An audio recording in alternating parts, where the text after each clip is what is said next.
Some economists on the street are expecting the first Fed rate hike as early as next spring. But our next guest is taking the contrarian view and thinks the Fed will stay on the sidelines in 2022. Let's bring in Michael Gapen, chief U.S. economist at Barclays. Michael, good to have you here. I guess it's not just other economists. The market itself seems to be repricing to expect a couple, 3 rate hikes next year. What do you think is going to come as a surprise here on the inflation front?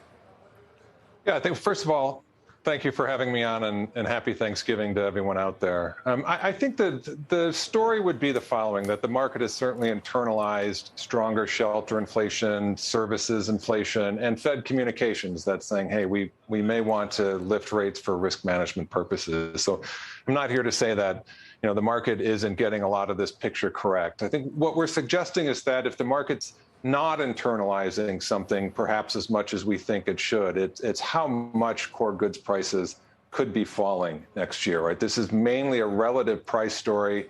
The pandemic has induced a tremendous amount of demand for goods, and we're obviously having difficulty supplying that. And goods prices are about 10% above where they kind of, quote, should be from a longer term historical perspective. So if we get a major reversal in goods prices, which is possible, that's a lot of deflation to offset where we are on the services side, and could very well keep the Fed on the sideline next year. So I think it's a story of a relative price shift, when that might unwind. And if it does, there's a lot of deflation there in store.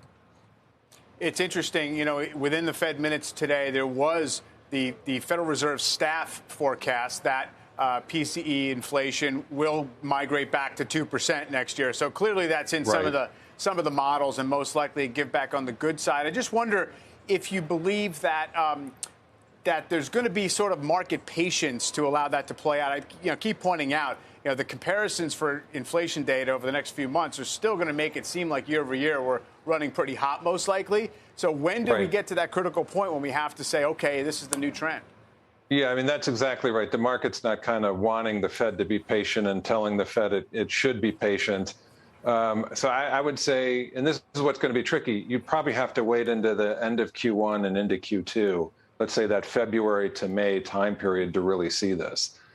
So it's kind of a situation of the more things rise now, the more they may fall next year. That's under the assumption that a lot of this is just transitory.